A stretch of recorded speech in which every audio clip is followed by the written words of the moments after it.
obviously for the game board to protect it, so it's all cushioned and packed in. Oh, so these are the little parts. So those are the little...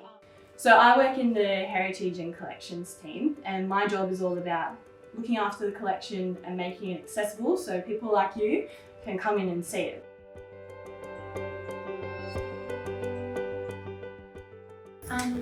Women lobbying for the right to vote? Yeah, exactly. That's a really big part of how we understand it. So the word suffrage actually just means to vote. And in the late 1800s, early 1900s, women adopted that term and turned it really into suffragettes to really campaign for women's rights to vote.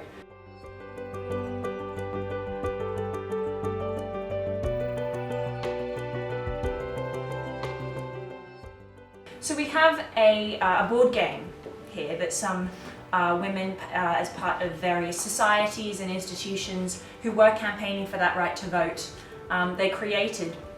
And so you can see some of the objects. It's a very distinctive colour scheme in the green, white and purple, and that was the colour scheme for the suffragettes. There are meaning behind it. Green was meant to represent spring, white was meant to represent purity and the kind of purity of their cause and women, and the purple was meant to represent the royal blood that flowed through the veins of every woman fighting for the right to vote. So they're very passionate about their cause. And you can see they've got various different scenarios and instances from history that had actually happened. All the way around there's things like fasting, the imprisonment, some of the protests that had happened, and it goes all the way. The aim of the game is to get into the middle where it is a universal suffrage for all. The next one we have are some stockings. It's a bit weird that we have stockings here. Why do you think these stockings in particular would be something that as a museum we would want to hold on to and to look after? Yeah. Didn't they like sell them as like a suffragette support thing? And then like they say like votes for women or rights for women. Now I believe they're actually hand embroidered. Yep. Yeah, so they wouldn't have been bought that way. Yeah. Did suffragettes wear their skirts slightly higher just as like a sort of rebellious thing, and the socks were used to highlight that and to like show that even though they were standing up for what they believed in, they still were women and they still were feminine?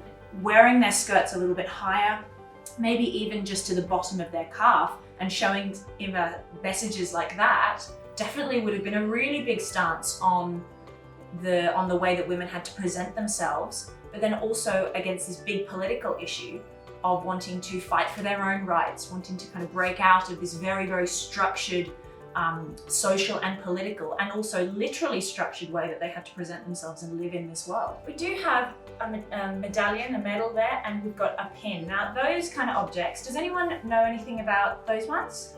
Yeah? Well, the medal here, that was to Charlotte Blacklock, and basically that was like awarded, I think it was to like 100 like of the suffragettes sort of went on hunger strike in like prison for their like cause. So you can see it says for valour up the top, and that's been put there very particularly.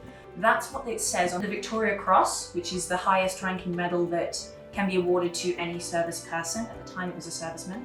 And so the women decided to put it on this one because they saw the struggle and the lengths that these women were willing to go to put themselves on the line to help out the rest of the women who they were fighting for, as equal to the sacrifice that the men would have had to do to attain a Victoria Cross.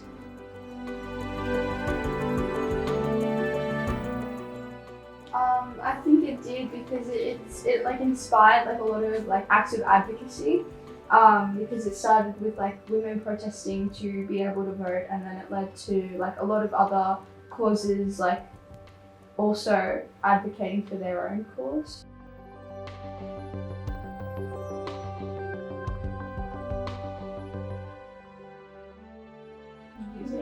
Yeah? On the most part. Like I feel like there are still like some like countries that are still like striving to achieve like actual equality, because there's still a bit of a gap.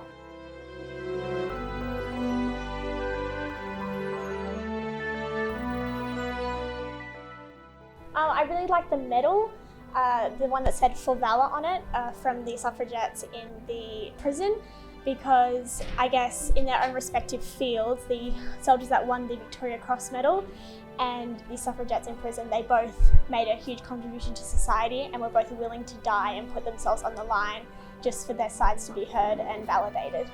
I would say the object that had the most impact on me was probably the stockings, because it kind of like visually represented like the social values of the time, and I also liked that it had like kind of a feminine touch to it, so it kind of showed that like standing up for what you believe in and being feminine aren't mutually exclusive.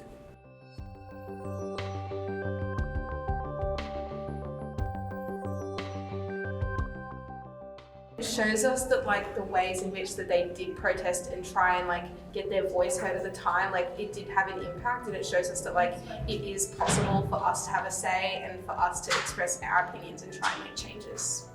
And also for students to remember how hardworking the people of the time were, and that if we were to change something, we can't just sit around, we have to actually take action. It's important that students learn about these things, as it inspires people of our generation and kind of lets us be grateful for the rights and responsibilities that we have today.